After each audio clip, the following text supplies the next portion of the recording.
سورہ انبیاء آیت نمبر 1۔ اعوذ باللہ من الشیطان الرجیم، بسم اللہ الرحمن الرحیم۔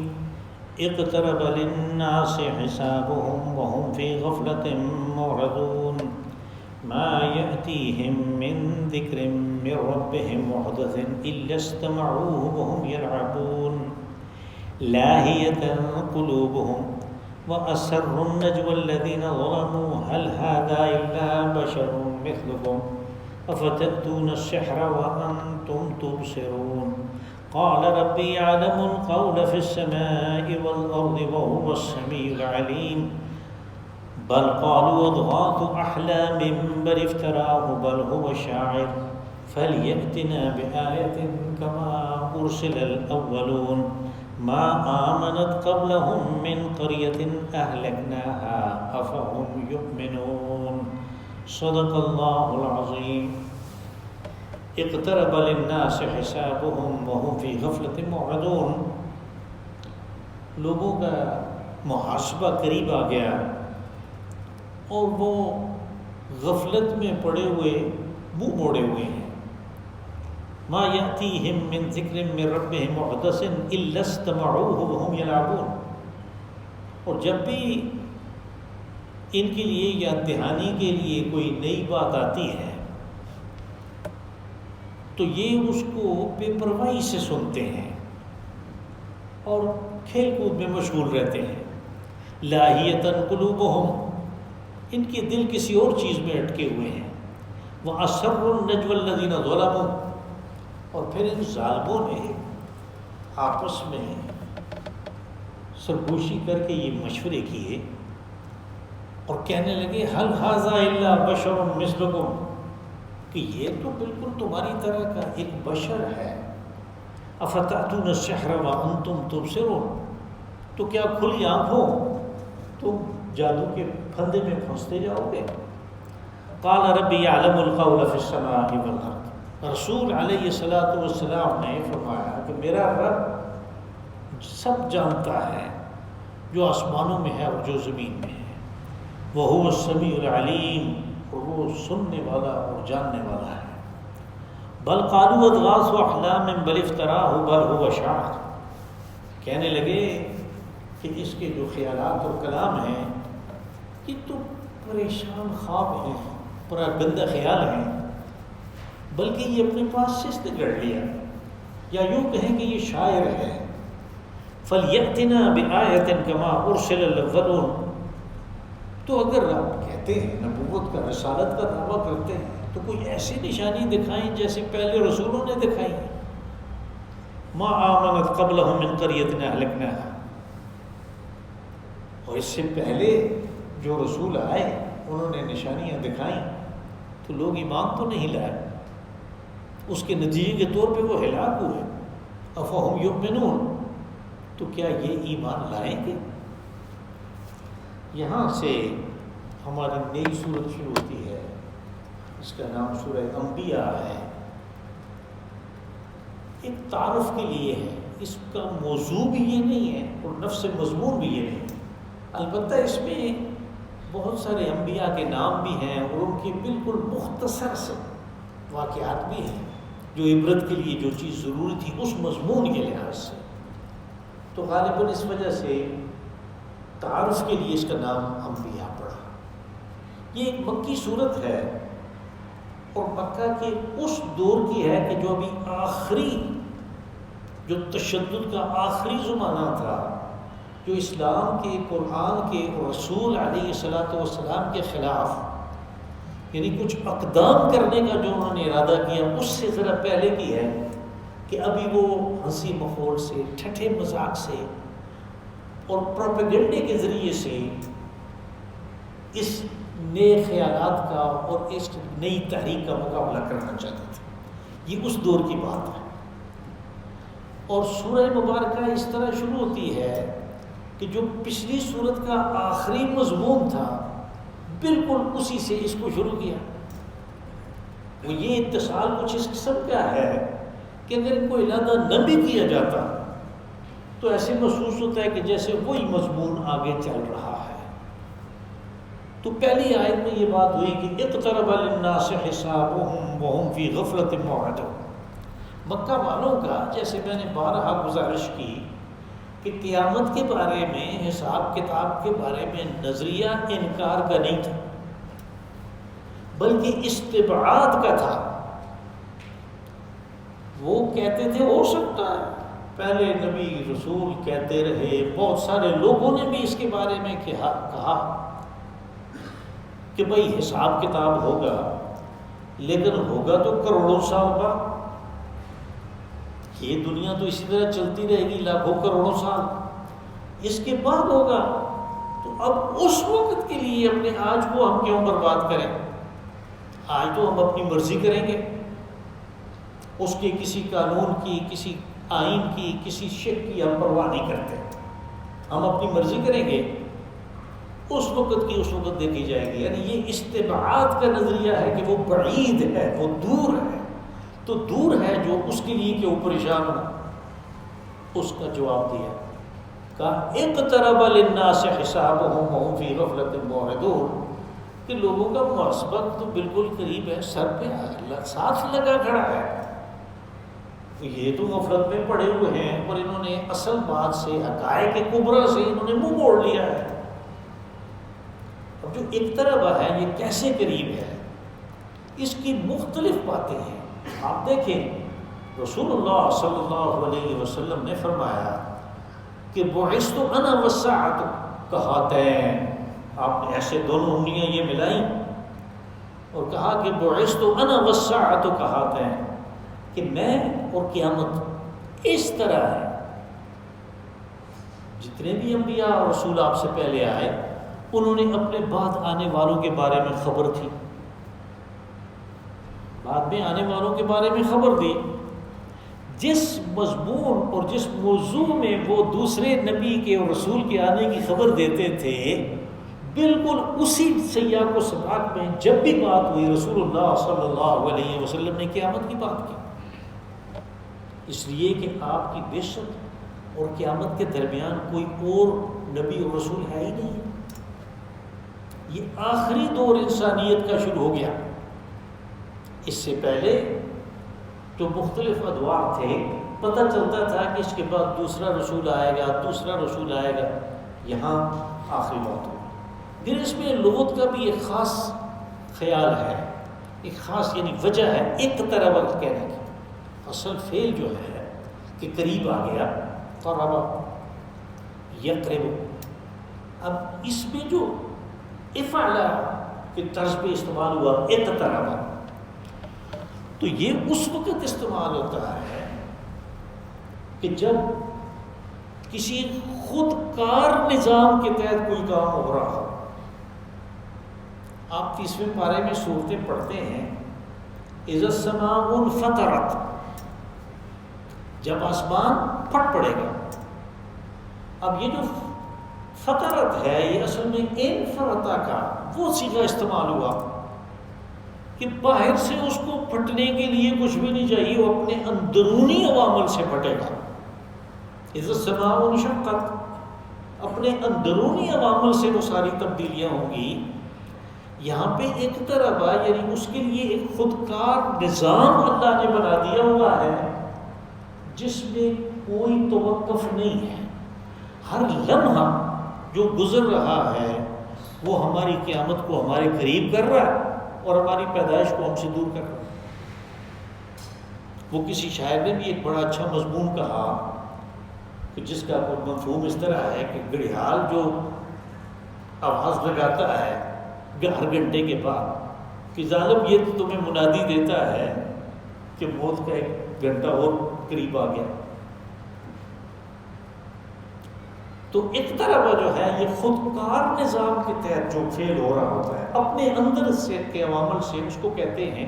اور یہ عمل کون سا ہے جس سے خودکار طریقے سے اس کو بنا دیا گیا؟ کہ اللہ نے وقت کو چلا دیا، وقت کو چلا دیا، یعنی وقت کہیں تھما ہوا تھا۔ آگے اسی صورت میں ایک اور مضمون آ رہا ہے، وہ وقت تھما ہوا تھا، وہ اس طرح کہ زمین و آسمان تمام نظامات شمسی اور گلیکسیز اور سب کچھ یہ ایک تھا. کانتا رتقن، یہ آپس میں جڑے ہوئے تھے. ففتقناہما، بگ بینگ ہو گیا. تو یہ سب ارادہ ہو گیا. اس وقت سے وہ شروع ہوا ٹائم، یعنی زیرو ٹائم وہ تھا بگ بینگ کا، اس سے وہ وقت شروع ہو گیا. اب اس میں کوئی ٹھہراؤ نہیں ہے، وہ چل رہا ہے. بیچ میں ہماری پیدائش ہوئی، وہ موت کا ایک وقت مقرر ہے اور وقت چل رہا ہے، اس کو کوئی روک نہیں سکتا. نتیجہ یہ کہ پتہ ہی نہیں چلتا موت کا وقت آیا. اب جب موت کا وقت آیا تو اس کی تو قیامت برپا ہو گئی. من مات فقط قام قیامت، جو مر گیا اس کی قیامت برپا ہو گئی. رسول اللہ صلی اللہ علیہ وسلم نے اس بارے میں تمام خبریں دی. آپ احادیث رسول کو دیکھیں، اور قرآن پاک میں بھی اشارات موجود ہیں جو ہمارے دروس میں آتے رہتے ہیں، لیکن احادیث میں اس کی بہت تفصیل ہے. آپ نے فرمایا کہ مردے کو جب لے کے جاتے ہیں کندھوں پہ اٹھا کے، اور قبر سے پہلے اس کو چارپائی سے اتار کے اس جس کو تھلی ہم کہتے ہیں اس پہ رکھتے ہیں، اس وقت تک اس سے 63 سوال کیے جا چکے ہوتے ہیں. اور قبر میں یہ بات بالکل واضح ہے سورہ مومن سے بھی اور احادیث رسول سے بھی، کہ یا تو وہ جنت کے باغوں میں سے ایک باغ ہے یا دوزخ کے گڑھوں میں سے ایک گڑھا ہے. تو اس کی قیامت تو برپا ہو گئی. تو قیامت تو کوئی دور تو نہ ہوئی، پیشر کوئی دور تو نہ ہوئی، وہ تو اگلے لمحے مر گیا قیامت برپا، کل مر گیا قیامت برپا. اور بہت دور ہوا تو پھر بھی وہ قریب ہی ہے، کوئی اتنا دور والی بات نہیں ہے. گزرے ہوئے وقت کا پتہ ہی نہیں چلتا. اقترب للناس حسابهم وهم فی غفلۃ معرضون. یہاں پہ دو چیزوں کا تذکرہ ہوا کہ اس حساب کی طرف سے کہ ہم نے سوال و جواب کے سامنے بھی کھڑا ہونا ہے، وہ غفلت میں بھی ہیں اور اعراض بھی کر رہے ہیں. غفلت یہ ہے کہ وہ جانتے ہیں اس بات کو کہ یہ سچ ہے، یہ ایک حقیقت ہے جو ہمارے سامنے آنے والی ہے، لیکن اس کی طرف توجہ نہیں دے رہے. معرضون، وہ مزید آگے جاننے کی کوشش ہی نہیں کرتے کہ جناب میری توجہ نہیں ہو رہی تو مجھے بتائیں میں کیا کروں کہ اس طرف میں توجہ دوں. یہ تو ایک حقیقت ہے، موت تو ایک حقیقت ہے، تو میں کیا کروں کہ اس کی طرف توجہ دوں کہ موت کے بعد کے لیے بھی کوئی میں نے تیاری کرنی ہے. یہ دو چیزیں ہیں یہاں پہ. ما یأتیہم من ذکر من ربہم محدث الا استمعوہ وہم یلعبون. کہ جب بھی کوئی نئی من ذکر میں ربہم، ان کے رب کی طرف سے جب کوئی نئی آیت آتی ہے، ذکر قرآن پاک ہے، اس کا حصہ بھی ہے، اس کی آیات بھی ہیں، یہ سب ذکر ہے، یہ یاد دہانی ہے. اور یہ بار بار وہی مضمون اس لیے آتا ہے کہ یہ تمام روئے زمین کے انسانوں کے لیے ہے، اور سب انسانوں کی سوجھ بوجھ، ان کا جو آئی کیو لیول ہے، ان کا جو فہم و ادراک ہے، وہ ایک جیسا نہیں ہوتا. اور یہ سب لوگوں کے لیے ہے، اس لیے تمام اسالیب اختیار کیے گئے بات کو سمجھانے کے لیے. کچھ لوگ ایسے ہیں کہ وہ تاریخ سے سبق لیتے ہیں، ان کو تاریخ بتائے گی. کچھ ایسے ہیں کہ جن کو آفاق و انفس کے دلائل دیے جائیں، وہ آفاق و انفس کے دلائل اس میں موجود ہیں. کچھ ایسے ہیں ان کے اندر شکر گزاری کا جذبہ بڑا متحرک ہوتا ہے، ان کو اللہ نے اپنی ربوبیت کے وہ دکھائے جوہر کہ وہ اس بات کی طرف آ جائیں. اللہ حاضر قیاس، ہر قسم کے انسانوں کے لیے اس کے اندر سب کچھ موجود ہے. اسی لیے اسی سورہ مبارکہ میں آگے یہ بات آئے گی، لَقَدْ أَنزَلْنَا إِلَيْكُمْ كِتَابًا فِيهِ ذِكْرُكُمْ أَفَلَا تَعْقِلُونَ. کہ ہم نے تو تمہاری طرف وہ کتاب اتاری جس میں تمہاری بات ہے، نفس مضمون تم ہو. اور یہ تم جو کہا یہ ہر قسم کا انسان ہے.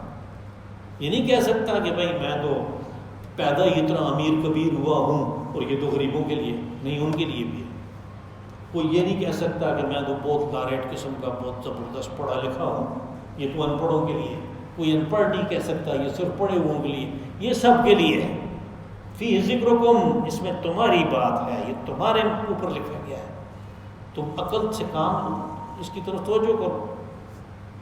تو کہا جب بھی کوئی آتی ہے اِلَّا اسْتَمَعُوهُ وَهُمْ يَلْعَبُونَ، تو یہ اس کو سن تو لیتے ہیں، اس لیے ان کانوں میں جو چیز پڑے گی اس کی آواز آئے گی، لیکن استماع اِلَّا اسْتَمَعُوهُ بے پرواہی سے سنتے ہیں۔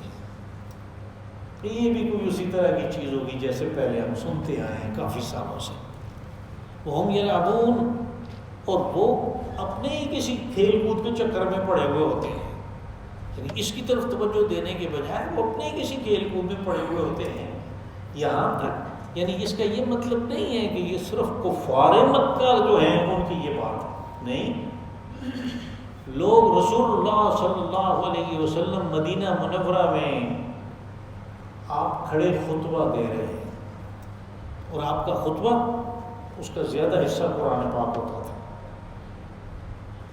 تو ڈھول ڈمکے کی آواز آئی جو کہ وہ لوگ پہلے بچاتے تھے، جب کوئی نیا کارواں آتا تھا، کوئی نئی چیز لے کے آتے تھے بیچنے کے لیے، تو وہ ڈھول ڈمکا کر کے لوگوں کی توجہ کرتے تھے اپنی طرف، تو وہ آواز آئی، بہت سارے لوگ اٹھ کے بھاگے، وہ نبی صلی اللہ علیہ وسلم خطبہ دے رہے ہیں، وہ اٹھ کے بھاگے اس کی طرف۔ وہ سورۃ جمعہ کی جو آخری آیات ہیں وہ اس بارے میں وَتَرَكُوكَ قَائِمًا، اور آپ کو کھڑے کا کھڑا چھوڑ دیا۔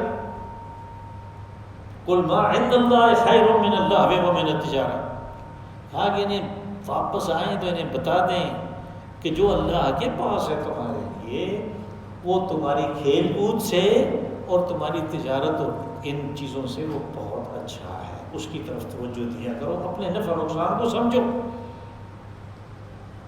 تو وہاں پہ جب یہ بات ہوئی، یعنی صحابہ کرام کے بارے میں یہ بات آ گئی، تو ہم کہاں؟ اس لیے اس کو یہ نہ سمجھا جائے کہ یہ جب کہا کہ لَسْتَمَعُوهُ وَهُمْ يَلْعَبُونَ، تو اس کا مطلب یہ ہے کہ یہ کافروں کے لیے ہے، یہ فکرہ ہمارے لیے نہیں ہے، یہ ہمارے لیے بطور احسن ہے، ہمارے لیے بدرجہ اتم ہے، اس لیے کہ ہم بھی اسی طرح اس کو سنتے ہیں۔ آپ نے دیکھا نہیں رمضان میں تراویح میں قرآن پاک سنتے ہیں، کیا سنتے ہیں؟ یعنی ثواب کے علاوہ کیا سنا؟ ثواب تو ہو گیا، کیا سنا کسی کو پتہ ہی نہیں کیا سنا۔ یہ ہے لَسْتَمَعُوا وَهُمْ يَلْعَبُونَ، کہ وہ تو اپنے کاموں میں، کام تو وہ کہتے ہیں کہ یہ کام ہے، یہ تو مولوی لوگوں کا کام ہے، سنتے سناتے ہیں۔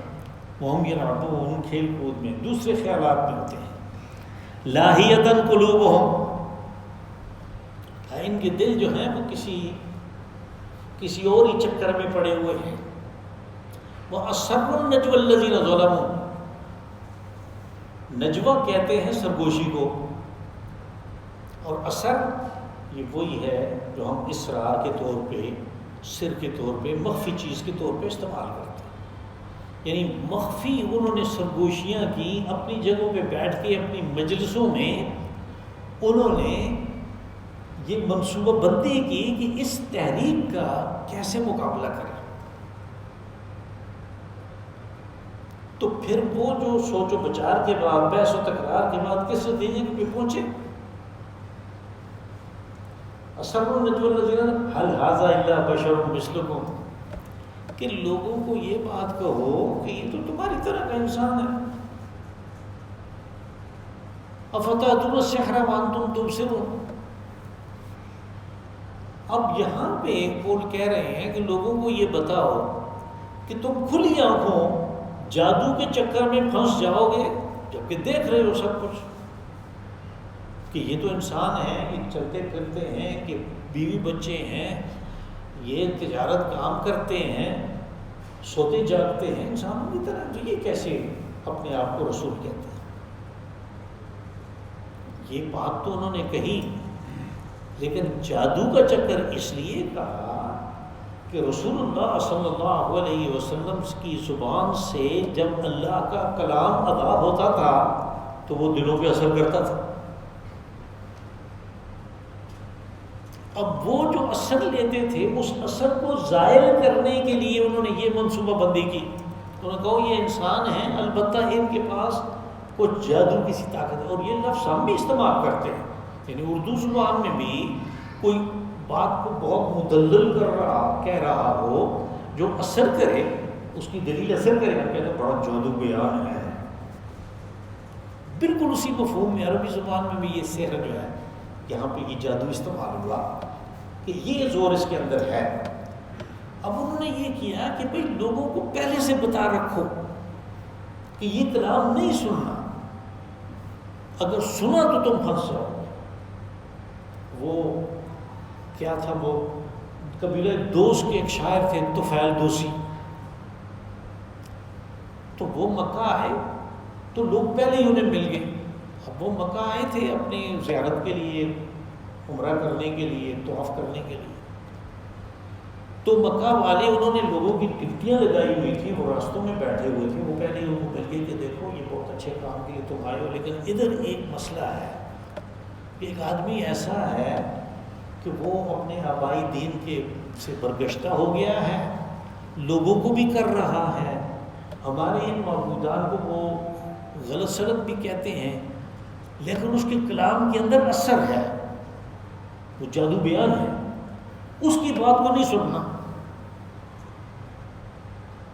یہ خود وہ کہتے ہیں, اور ابن اسحاق نے طفیل دوسی کی یہ روایت اپنی سیرت کی کتاب میں نقل کی ہے.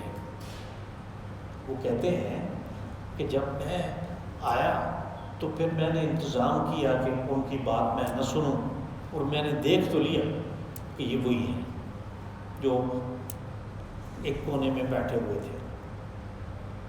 خیال آیا کہ لوگ کہتے ہیں کہ ان کی بات نہیں سننا, تو میں جوان ہوں, میں سمجھدار ہوں, میں شاعر ہوں, ہر قسم کے کلام کا مجھے پتہ ہے, تو میں ذرا پتہ تو کروں کہ کیا ہے. تو وہ گئے نبی صلی اللہ علیہ وسلم کے پاس اور کہا کہ آپ مجھے بتائیں کہ آپ کیا کہتے ہیں. تو حضور صلی اللہ علیہ وسلم نے قرآن پاک کی چند آیات سنائی, تو وہ تو دلی مسلمان ہو گئے. انہوں نے کہا یہ شاعر کا, کسی مجنون کا, کسی جن کا, کسی انسان کا کلام نہیں ہے, مجھے سارا پتہ ہے. اور پھر یہ روایت جو ہے وہ یہاں پہ ختم ہوتی ہے. اس نے کہا میں واپس گیا تو اپنی بیوی کو اور اپنے والد کو میں نے کہا, اور انہوں نے بھی اسلام قبول کیا. اور غزوہ خندق تک قبیلہ دوس کے 73 خاندان مسلمان ہو چکے تھے ان کی کوشش سے.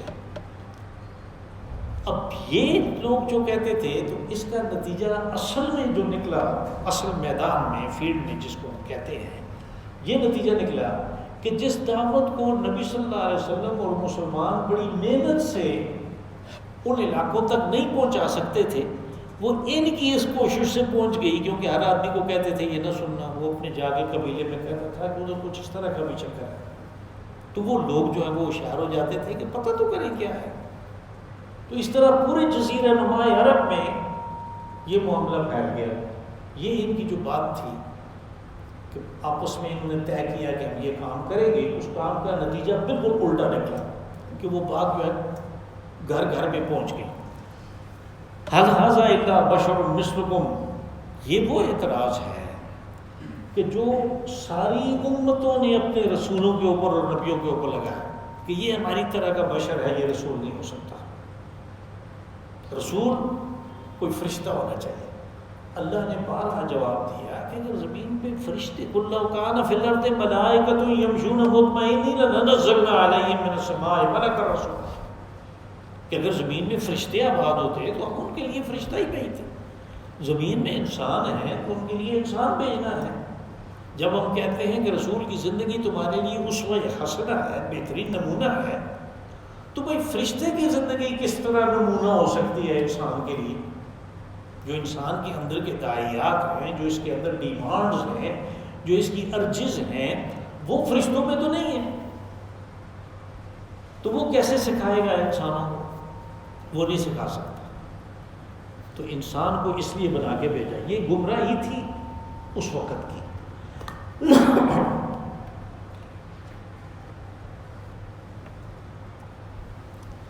رسول اللہ صلی اللہ علیہ وسلم کے بعد اس گمراہی نے دوسری شکل اختیار کی، یا یوں کہیں کہ وہ تصویر کا دوسرا رخ ہے اور گمراہی ہے، کہ وہ کہتے تھے بشر ہے، رسول نہیں ہو سکتا، اور حضور کے بعد کہنے لگے کہ رسول ہے، بشر نہیں ہو سکتا۔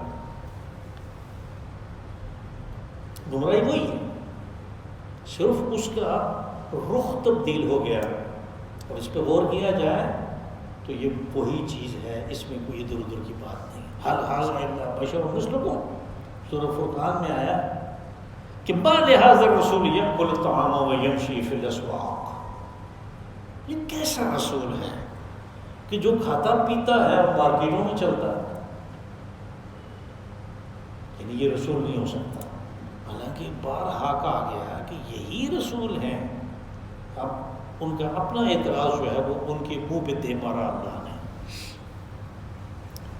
قال ربی یعلم القول فی السماء والارض وهو السمیع العلیم، اس قسم کے جو بودے اعتراضات ہیں جو وہ قرآن پاک پہ لگاتے تھے، رسول علیہ السلام پہ لگاتے تھے، اور توحید اور عقیدہ آخرت پہ، ان بودے اعتراضات کا یہ ایک ہی جواب دیا، اور وہ جواب دے ہے کہ میرا رب سب جانتا ہے جو آسمانوں اور زمین میں ہے، یعنی جس نے مجھے یہ ساری چیزیں بتائی ہیں، شرک کے خلاف اور توحید کے حمایت میں جو دلائل اس نے دیے ہیں، جو کچھ مجھے اس نے سکھایا ہے، وہ ویسے ہی نہیں ہے، اس کے پیچھے ایک ایسا علم محیط ہے کہ جس میں کسی قسم کی کوئی خامی، کوئی کجی نہیں ہے۔ اس کی بنیاد پہ وہ ساری چیزیں اس نے مجھے سکھائی ہیں، وہ جانتا ہے زمین و آسمان میں کیا ہے، اور وہ سننے والا ہے اور وہ جاننے والا ہے۔ بل قالوا اضغاث احلام بل افتراء بل هو شاعر، تو یہ جب انہوں نے مجلسیں منعقد کی اپنی مشورہ کر کے کسی نتیجے پہ پہنچنے کے لیے کہ کیسے مقابلہ کریں، تو اس میں پہلی بات تو وہ تھی جو اوپر گزر گئی، تو انہوں نے کہا کہ یہ تمہاری طرح کا انسان ہے، یہ رسول نہیں ہو سکتا۔ اب انہوں نے کہا کہ یہ معاملہ رہ گیا کلام کا جو یہ سناتا ہے، اضغاث و احلام، دغس کہتے ہیں جو تنکوں کا گٹھا ہوتا ہے جو ہاتھ میں پکڑتے ہیں جب وہ دراٹی چلاتے ہیں، اس کو دغس کہتے ہیں۔ آگے سورۃ صاد میں یہ لفظ استعمال ہوا دغس، حضرت ایوب علیہ السلام کے واقعہ میں وہاں پہنچیں گے تو پھر اس میں ایک خاص مسئلہ بھی ہے، اس کا تذکرہ بھی ہوگا۔ اضغاث اس دغت کی جمع ہے، تو یہ جو مختلف گھاس کے تنکے ہیں، اگر یہ مختلف اقسام کی گھاس ہے اور یہ بکھر گئے تو ان کو کون علیحدہ کرے گا؟ تو جو خواب ایسے ہوتے ہیں کہ جو جب آدمی جاگتا ہے تو کوئی نتیجہ وہ نکال نہیں سکتا کہ میں نے کیا دیکھا ہے، اس کو بھی اضغاث و احلام کہتے ہیں، پراگندہ خیال، پریشان خواب کہ جن کا کوئی نتیجہ نہیں نکلتا۔ تو انہوں نے کہا کہ اس کلام کے بارے میں یہ کہو کہ یہ تو پراگندہ خیال ہے، پریشان خیالی ہے جو یہ ہمارے سامنے پیش کر رہے ہیں، بل افترا، بلکہ اصل بات یہ ہے کہ اس نے اپنے پاس سے گھڑ لیا ہے۔ افترا کہتے ہیں جھوٹ بنانے کو، یہ اس نے اپنے پاس سے گھڑ لیا، ہمارے اوپر دوش جماتے ہیں کہ یہ اللہ کی طرف سے آتا ہے اور فرشتہ لے کے آتا ہے۔ بل هو شاعر، بلکہ یوں کہو کہ بعض صورتوں میں تو یہ شاعر ہے۔ شاعر اصل میں عرب لوگوں کا یہ خیال تھا زمانہ جاہلیت میں کہ ہر جو بڑا شاعر ہے اس کے پیچھے اصل طاقت کسی بڑے جن شاعر کی ہوتی ہے، اور وہ جن جو ہے وہ کلام القا کرتا ہے اس کو۔ یہاں پہ شاعر اس مفہوم میں کہا، اور جب مجنون کہتے تھے تو وہ بھی اپنی لغت کے حساب سے، یعنی اس میں مفعول ہے کہ جس کے اوپر جن کا سایہ ہو گیا۔ یہ شاعر اور مجنون ایک ہی بات ہو گئی۔ اب یہ انہوں نے اس کلام کے بارے میں کہا۔ اب دیکھیں وہ لوگ جو تھے وہ حالانکہ خود کلام کو سمجھنے والے تھے، ان کے ہاں سب سے عزت والا آدمی وہ ہوتا تھا جو سب سے اچھا کلام پیش کرتا تھا. تو آپ نے میں نے بار آپ کو سنایا مسجود ملائک مسجود الشعراء تھا. کچھ لوگ کہ جب سب شعراء نے ان کو سجدہ کیا، ان کی تعظیم کی. یہ جب یہ بات کہہ رہے ہیں تو یہ اپنے پاس سے گڑ رہے ہیں اور زبان کی چونچ سے کہہ رہے ہیں، ان کے دل اس کو تسلیم نہیں کرتے. عتبہ بن ربیعہ یہ سرداران قریش میں سے ایک شخص تھا جو بدر کے میدان میں قتل ہو گیا. یہ ایک دن سارے جو سردار بیٹھے ہوئے تھے تو اس نے کہا کہ اگر تم لوگ مجھے اجازت دو تو میں جا کے اپنے اس بھتیجے سے بات کر لوں اور اس کو بتاؤں کہ بھئی یہ کیا ہر خاندان میں پھوٹ ڈال کے رکھتی ہے تم نے، ہمارا اتفاق جو ہے اس کا شیرازہ بکھر گیا ہے، میں کوشش کروں سمجھانے کی. تو وہ نبی صلی اللہ علیہ وسلم کے پاس گیا. ان سرداروں نے کہا کہ جاؤ کر دو.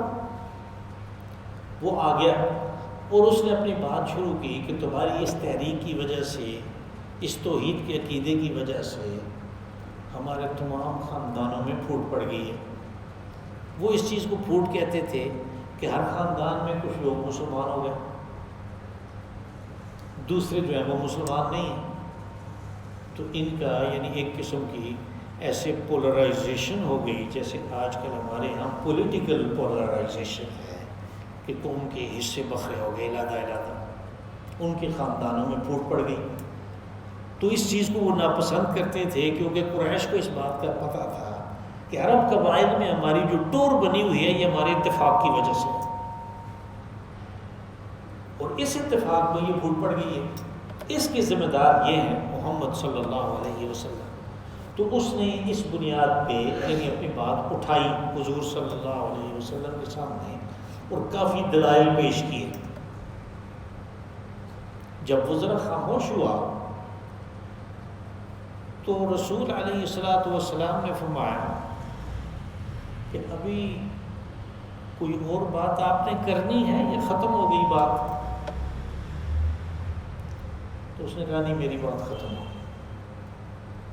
تو آپ نے فرمایا کہ پھر میں بات کرتا ہوں. تو آپ نے سورہ خامیم سجدہ جو ہے ہمارے 24ویں پارے میں شروع ہوتی ہے اور 25ویں پارے کے ایک صفحہ ہے اس میں وہ پڑھنی شروع کی. اور یہ راوی کہتے ہیں کہ ایسے بیٹھے ہوئے تھے دونوں زمین پہ تو یہ پیچھے ہاتھ ٹیک کے وہ سن رہا تھا. جب آپ سجدے کی آیت پہ پہنچے جو کہ غالباً آیت نمبر 38 ہے تو آپ نے سجدہ فرمایا اور جب اٹھے سجدے سے آپ اوپر اٹھے تو اسے کہا کہ میں نے اپنی بات کر دی ہے، اب تم جانو اور تمہارا کام جانے. تو ابن اسحاق نے سیرت رسول علیہ الصلوۃ والسلام جو اس نے لکھی اور وہ سب سے پہلی سیرت کی کتاب ہے تو اس میں یہ تذکرہ کیا کہ وہاں تک نہیں پڑھا بلکہ اس سے پہلے ایک جگہ ہے جہاں پہ عاد اور ثمود کا قصہ آ جاتا ہے.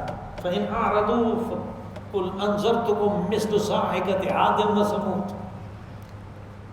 کہ اگر یہ تیری بات نہیں سنتے ہیں رسول علیہ السلام تو پھر آپ نے تو ان کو عاد اور ثمود کے قصے بھی بتا دیے. ان کو کہو کہ میں نے تمہیں عاد اور ثمود کی طرح سارا کچھ واضح کر دیا. تو اس نے ہاتھ رکھ دیا حضور علیہ الصلوۃ والسلام کے منہ پر کیونکہ وہ عاد اور ثمود کا جانتے تھے کہ ان کا کیا اشر ہوا ہے.